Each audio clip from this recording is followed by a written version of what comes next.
En Centrafrique, la médiation pour une paix relève de l'Union africaine, a déclaré jeudi le président Touadéra, jugeant que l'implication récente de la Russie dans les pourparlers avec les groupes armés n'avait qu'un but de facilitation.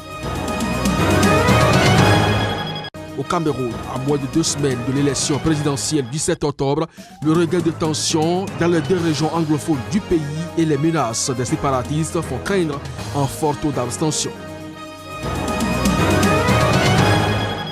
Le secrétaire général de l'ONU, Guterres, a demandé au Togo de poursuivre le dialogue politique interne en vue des élections législatives prévues en 2018.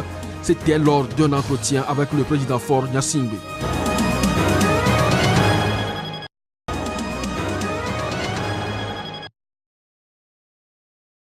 La médiation pour une paix en Centrafrique relève de l'Union africaine.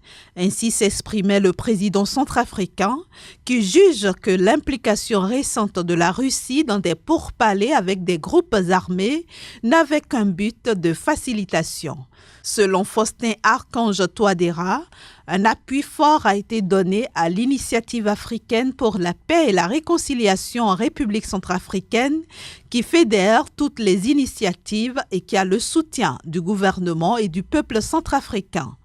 Fin août, Moscou avait en effet réuni chez son allié soudanais à Khartoum 4 des principaux groupes armés pour y signer une déclaration d'entente. Une médiation parallèle qui a eu le mérite d'agacer les partenaires de la RCA d'une part et d'être rejetée par la France d'autre part. De son côté, la Commission Paix et Sécurité de l'Union africaine soutient que les efforts notés à Khartoum sont complémentaires et ne sauraient remplacer l'initiative africaine. Selon cette instance, seule l'initiative africaine a le pouvoir de fédérer tous les efforts devant permettre aux groupes armés de signer un accord de paix avec le gouvernement, également de remettre leurs armes et de s'intégrer dans l'effort de développement de la Centrafrique. Un pays embourbé dans un conflit meurtrier depuis 6 ans, il est partagé par des groupes armés entraînant le déplacement de plus d'un quart de ses 4,5 millions d'habitants.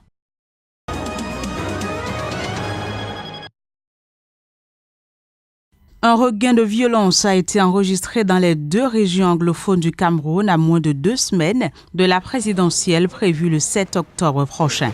À Lembe, localité jusque-là relativement épargnée par les violences depuis le début de la crise anglophone, 2 policiers ont été tués dans la nuit de mercredi à jeudi lors de l'attaque de leur commissariat par des combattants séparatistes qui luttent pour l'indépendance du Cameroun anglophone. À Bouéa, chef-lieu du sud-est, la police aurait, selon des sources concordantes, abattu jeudi 6 civils qui se trouvaient dans la rue. Bamenda, capitale du Nord-Ouest, a pour sa part été jeudi le théâtre d'échanges de tirs entre séparatistes et soldats. Ces violences, ajoutées aux menaces des séparatistes qui ont mis en garde tous ceux qui participeront aux activités liées au scrutin, font craindre un fort taux d'abstention durant le scrutin. Dans les 2 régions camerounaises du Nord-Est et du Sud-Est en crise, certains habitants ont déjà annoncé qu'ils n'iront pas voter. Ils ne veulent pas risquer leur vie à cause du climat de peur et de terreur instauré par les multiples tueries engendrées par des combats entre séparatistes anglophones et forces de sécurité camerounaises.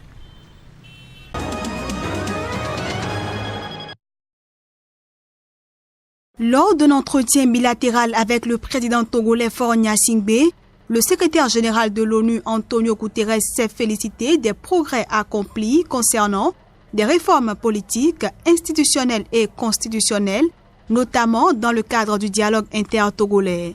Cette déclaration intervient alors que ce mercredi, la principale coalition de l'opposition a appelé la population à boycotter le recensement électoral censé débuter le 1er octobre prochain en vue des élections législatives et locales au Togo qui traversent une grave crise politique depuis plus d'1 an. À l'appel de la coalition de l'opposition, une marée humaine s'était emparée des rues de Lomé et de plusieurs grandes villes du nord du pays en septembre dernier pour demander la démission du président Faure Gnassingbé. Ce dernier est au pouvoir depuis 2005 après la mort de son père qui avait dirigé le Togo pendant 38 ans.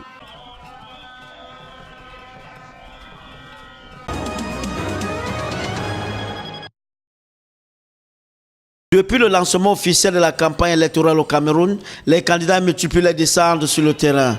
C'est le cas de Franklin Difo Anfanwi, investi par le mouvement citoyen national camerounais, qui a effectué une entrée triomphale au stade de Cité Sicam, situé dans l'arrondissement de Douala 5e, pour échanger avec les électeurs. Il a profité de cette rencontre pour donner sa version de l'émergence du Cameroun grâce à l'Esprit de Dieu. Pourquoi les gens sont fâchés? Parce qu'il y a un vie qu'ils attendent, un vie standard qu'ils attendent, mais ça n'a jamais été délivré dans la vie de cette personnalité camerounaise. Et c'est pour ça qu'il y a les fâcheries partout, c'est pour ça qu'il y a les rancunes partout. Mais je vous dis, la bonté, la vraie vie, un nouvel Cameroun toque déjà à ta porte. Ça va arriver. Pour ce prophète engagé dans la course au fauteuil présidentiel, le véritable pouvoir est impulsé par le Seigneur. Ainsi, il entend s'en inspirer pour booster le développement du Cameroun en réduisant la corruption. Même un franc, on ne va pas voler, on va diriger tout pour le projet camerounais. Pour le candidat du MCNC, l'heure n'est plus au beau discours pour tromper la population. Le prophète candidat met aussi en garde les potentiels électeurs de ne pas céder à la tentation des billets de banque ou des boîtes de sardines pour l'achat de leur vote.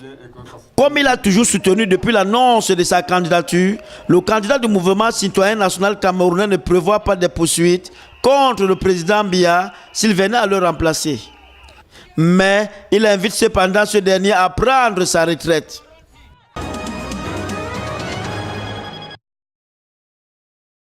Selon le ministère malien de la Sécurité, 27 personnes ont été tuées et une blessée mardi lors d'affrontements entre des membres de la communauté Idofane, un groupe Touareg, dans le secteur d'Inika, à quelques kilomètres à l'ouest de Médaka, dans le nord-est du Mali. Le lendemain, 7 soldats maliens et un chauffeur civil ont été tués lorsque leurs véhicules ont sauté sur des engins explosifs dans le centre du pays, sur l'as reliant Bambara, Makwede à Douentza. Une information rapportée par le ministère de la Défense qui a évoqué une attaque terroriste. Quelques 200 personnes, dont de nombreux civils appartenant surtout aux communautés Peul et Touareg, ont péri depuis le début de l'année dans cette région proche de la frontière nigérienne, où s'affrontent notamment des djihadistes ayant prêté allégeance au groupe État islamique et 2 groupes principalement Touareg soutenant la force française Barkhane et l'armée malienne, le Gatsia et le MCA. Jeudi matin, l'armée française a largué 120 parachutistes dans la région de Ménaka dans le cadre de son opération anti-djihadiste Barkhane. Cette opération aéroportée devrait permettre de compléter le dispositif en place dans cette région proche de la frontière avec le Niger, où se trouvent déjà des forces maliennes et une compagnie de Barkhane.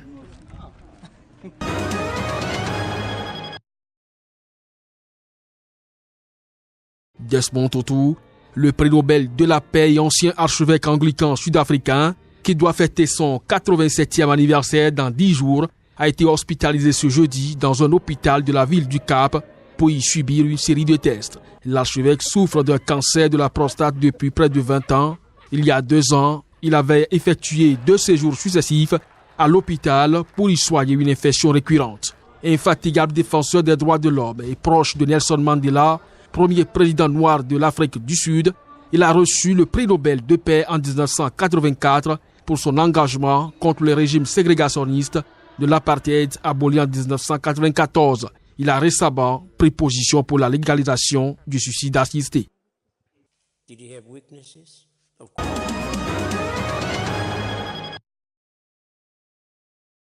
L'armée congolaise accuse une coalition terroriste internationale regroupant des sujets ougandais, rwandais, burundais, kenyans, tanzaniens, sud-africains et mozambicains, ainsi que d'autres renégats œuvrant à partir de certains pays voisins d'être responsables des tueries et autres atrocités à Beni, Uvira et Fizi, des villes de l'Est de la République démocratique du Congo. Les qualifiant de hors-la-loi, l'armée précise qu'ils ont quitté leur pays et se singularisent en RDC par des actes de violence dans la perspective de semer la terreur. À travers un communiqué, l'armée congolaise a promis de combattre ces forces négatives jusqu'à leur éradication totale. Elle promet, en outre, de n'arrêter les opérations qu'avec la mise hors d'état de nuire du dernier terroriste sur le sol congolais.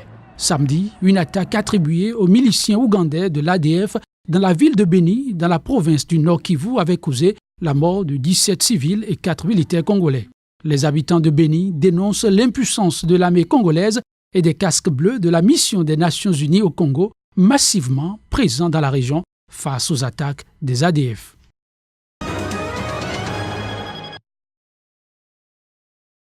Les projets de programme à caractère économique et social sont obligatoirement soumis au Conseil économique et social pour avis. C'est dans ce respect de ces dispositions que le gouvernement transmet le projet de budget général de l'État au Conseil économique et social. Je ne doute pas un seul instant, que nous saurons examiner avec l'expertise requise cet important outil de développement, pourvu que le dit projet du budget général de l'État nous parvienne à bonne date. Notre deuxième session ordinaire s'ouvre dans un contexte socio-économique national marqué, entre autres, par la poursuite des nombreuses réformes engagées par le gouvernement de la République et le vote par l'Assemblée nationale d'un certain nombre de lois visant à faciliter la mise en œuvre des dites réformes. Le dossier Comores a connu une avancée significative avec l'établissement consensuel de la liste définitive des sinistrés. Au cours de cette même session, nous poursuivrons avec les nouveaux sujets d'autosaisine sur les thématiques suivantes. 1. La filière coton au Bénin, impacts socio-économiques et environnementaux. 2. Les associations de développement dans le contexte de la décentralisation au Bénin. 3. Contribution de la microfinance à la réduction de la pauvreté au Bénin.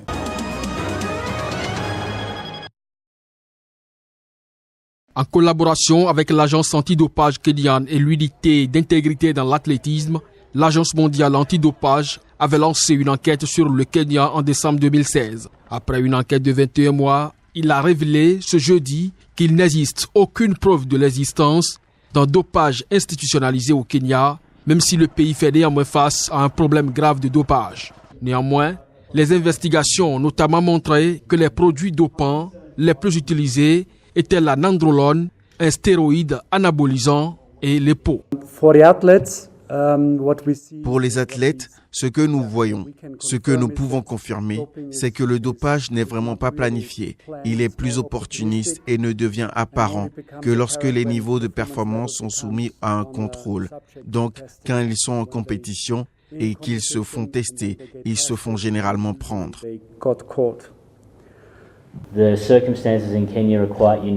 La situation au Kenya est tout à fait unique en raison de la densité des athlètes et du montant d'argent qu'ils peuvent gagner lors d'une course, ce qui en fait une situation tout à fait unique ici.